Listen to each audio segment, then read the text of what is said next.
ऐसा है जी, योग्यता के आधार पर तो नौकरी दे ही है। अब कोई नहीं कह दे मेरा बेटा ने ड्राइवर लगा दे और उसने ड्राइवरी का बेरा ना हो, सवारियाँ ने बैठा के मारेगा के लोगों ने। मैडम कांग्रेस तो आनी ही नहीं चाहिए। जिंदगी में किसी को वोट देंगे, मेरे घर में से अगर कोई कांग्रेस का कैंडिडेट खड़ा होगा ना, उसको भी वोट नहीं दूंगा मैं। नहीं, बत्रा जी तो हमारे को दिखा ही नहीं 5 साल जी।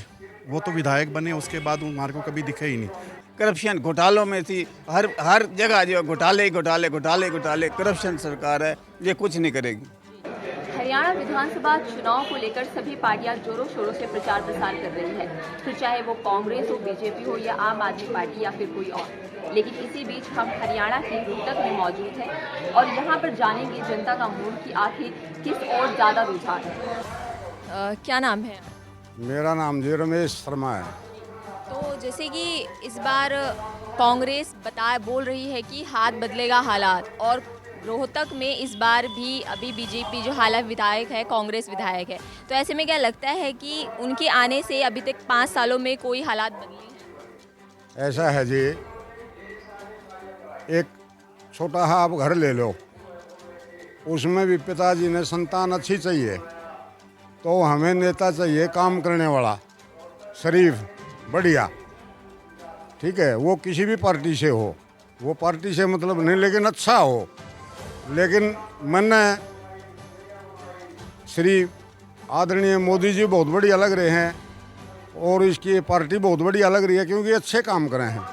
और यहाँ ये मनीष ग्रोवर ने इलेक्शन हारे हुए भी पब्लिक की इतनी समस्याएं सुनी हैं, दिन रात जागा है, मेहनत करी है।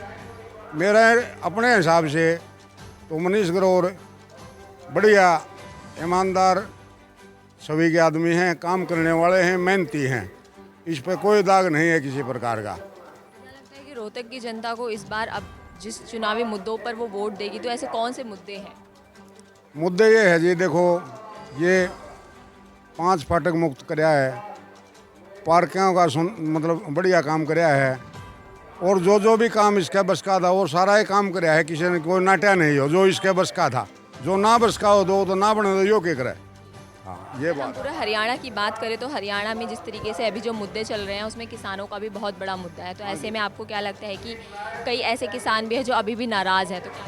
मैं किसान हूँ, किसान का बेटा हूँ, अब भी खेती कर रहा हूँ, मेरे भाई भी खेती कर रहे हैं, मेरे चाचा ताऊ भी खेती कर रहे हैं। ऐसी कोई बात नहीं, ये सब मतलब है जो है कि ये नहीं मिल रहा, वो नहीं मिल रहा है, बेईमान लोगों की बात है, ऐसा कुछ नहीं है। बहुत अच्छा कार्य कराया है बीजेपी ने, बहुत अच्छा कार्य कराया है, करेगी आगे भी, हमें उम्मीद है करेगी, आगे भी करेगी। विपक्ष का कहना है कि उन्होंने बीजेपी ने अभी तक कोई भी नौकरियां नहीं दी, तो क्या ऐसा है कि हरियाणा में कोई अभी तक कोई नौकरी किसी को नहीं दी? ऐसा है जी, योग्यता के आधार पर तो नौकरी दे ही है। अब कोई नहीं कह दे मेरा बेटा ने ड्राइवर लगा दे और उसने ड्राइवरी का बेरा ना हो, सवारियाँ ने बैठा के मारेगा के लोगों ने। जो योग्यता है जिसने, ये मैंने मेरा नाम नहीं लिखना होगा और मैंने लगा दें कलर के, तो कैसे बात बनेगी? ठीक है, जो योग्यता थी, योग्यता के आधार पर नौकरियां मिली हैं, आगे भी मिलेंगी, मुझे पूरा भरोसा है।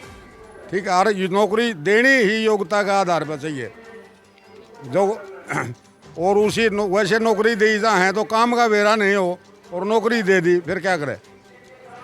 तो चलिए हम आगे और चलते हैं। आपको क्या लगता है कि अग्निवीर, कई ऐसे हैं जो ये कह रहे हैं कि अग्निवीर योजना बीजेपी ने बनाई है वो हमारे हक में नहीं है, तो ऐसा क्या लगता है कि उन्होंने ये गलत? नहीं, मेरे हिसाब से ये गलत नहीं है, क्योंकि जो अग्निवीर जो सरकार ने जो घोषणा की कि जो भी अग्निवीर वहाँ से बन के आएगा 4 साल बाद आएगा तो उसको सरकारी नौकरियों में प्राथमिकता दी जाएगी। और दूसरा, इससे मुझे ये लगता है कि हमारे प्रदेश के अंदर, हमारे देश के अंदर एक अनुशासन आएगा। आज से कुछ साल पहले भी देखेंगे, जो लोग हमारे आर्मी से लोग रिटायर होके आते थे उनको दूसरी नौकरियां दी जाती थी और वो अनुशासन प्रिय होते हैं, क्योंकि एक आर्मी हमारी जो भी है वो अनुशासन सिखाती है। तो वो जो अग्निवीर वो आएगा और उनको हम अपनी सरकारी नौकरियों में प्राथमिकता देंगे या उनको और डिपार्टमेंट्स में जो प्राथमिकता मिलेगी तो उनके अंदर एक अनुशासन होता है और वो सिविलियन से कुछ अलग होते हैं। तो वो अनुशासन होगा तो सारे काम भी योग्यता के आधार पर होंगे। आपको ऐसा क्या लगता है कि बत्रा जी के विधायक रहते ऐसे कौन से काम है जो नहीं हो पाए और मनीष ग्रोवर वो काम कर रहे हैं? नहीं, बत्रा जी तो हमारे को दिखा ही नहीं 5 साल जी। वो तो विधायक बने, उसके बाद हमारे को कभी दिखे ही नहीं। बल्कि मनीष ग्रोवर जी विधायक ना होते हुए भी हर आदमी के सुख दुख में यहाँ हुए और उन्होंने हम लोगों की जो भी समस्याएं थी उनको ऊपर ध्यान दिया और सरकार से जो भी कुछ करवा सकते थे वो उन्होंने हमारी मदद की।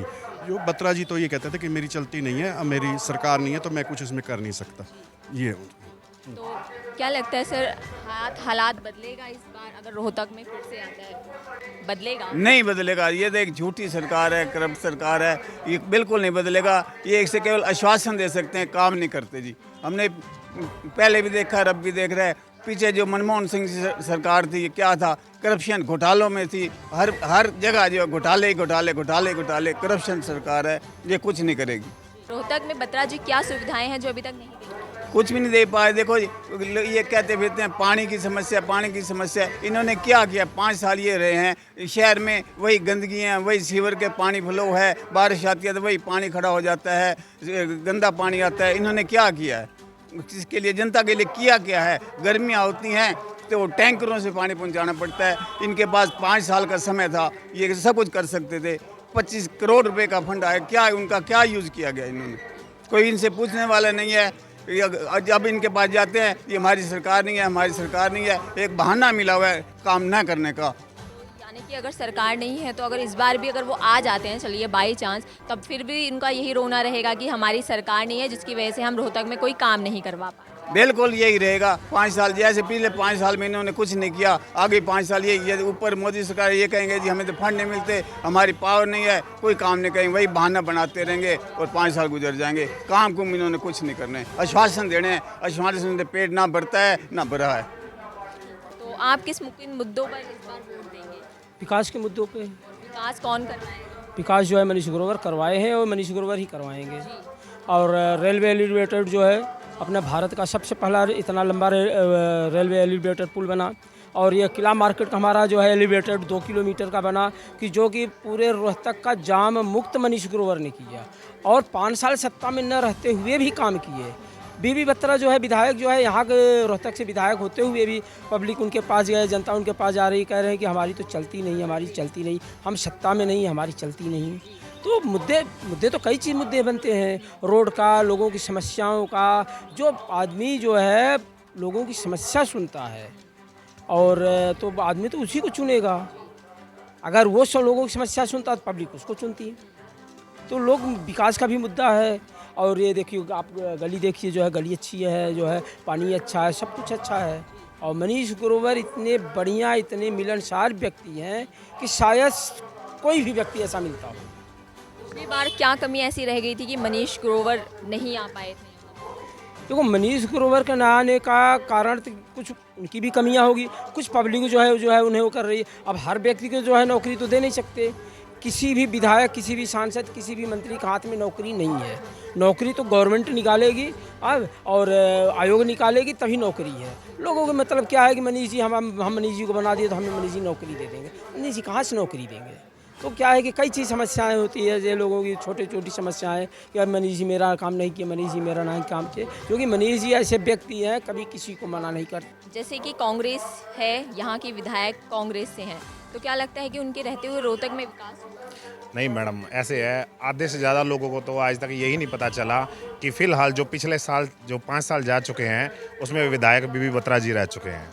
तो सबको ये लग रहा है कि मनीष ग्रोवर जी रह चुके हैं। हालांकि मनीष ग्रोवर जी ने विधायक ना रहते हुए भी दुनिया का सारों का काम करवाया है, गलियाँ भी बनवाई हैं, सड़कें भी बनवाई हैं, पानियों का भी प्रबंध जितना हो सकता था लोगों की सुनवाई करी है। हालांकि विधायक जी बीबी बत्रा के होते सोते वहाँ पर किसी को भी मतलब कि वहाँ पर काम नहीं किया किसी ने भी। हाँ जी। रोहतक की जनता इस बार किसको वोट देगी, किस मुद्दों को लेकर वोट देगी? मैडम, सबसे अहम हिस्सा होता है कि भाई हमारे जो मतलब कि देश की वो मजबूती के लिए अगर देखा जाए तो बीजेपी से बढ़िया कोई भी कैंडिडेट नहीं है, इसलिए हमारे को बीजेपी को ही वोट देना चाहिए। मैं सभी से हाथ जोड़ के निवेदन करूंगा कि बीजेपी को ही वोट दिया जाए। यानी कि देश हित के लिए पहले आप सोच। बिल्कुल मैडम, देखो इंसान को अपनी कॉलोनी के लिए या शहर के लिए नहीं, सबसे पहले देश के लिए सोचना चाहिए। अगर हर मतलब कि निवासी अगर देश के लिए सोचेगा तो हमें सबसे पहले बीजेपी को पाएगा।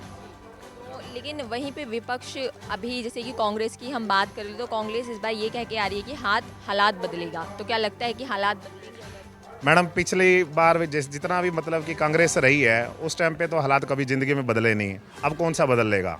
वो अपने जो वादे कर लेते हैं उन वादों में एक भी वादा दिखा दे कि भाई मैंने वादा ये पूरा किया है।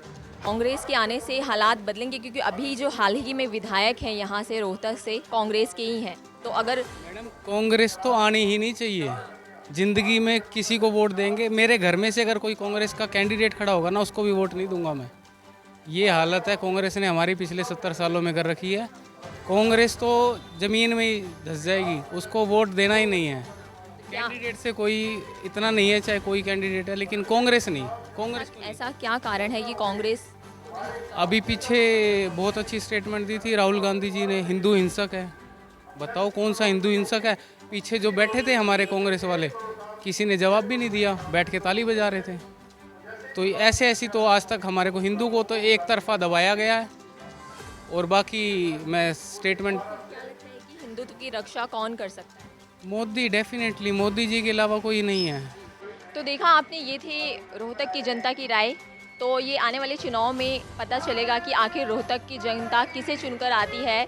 वो जो आपके कांग्रेस के भारत भूषण बत्रा है उन्हें चुनती है, या फिर जो बीजेपी से अभी उम्मीदवार हैं मनीष ग्रोवर जी, उन्हें चुनती है। आने वाली 5 तारीख को इसका पता चल ही जाएगा कि आखिर रोहतक की जनता किस पर बटन दबाती है।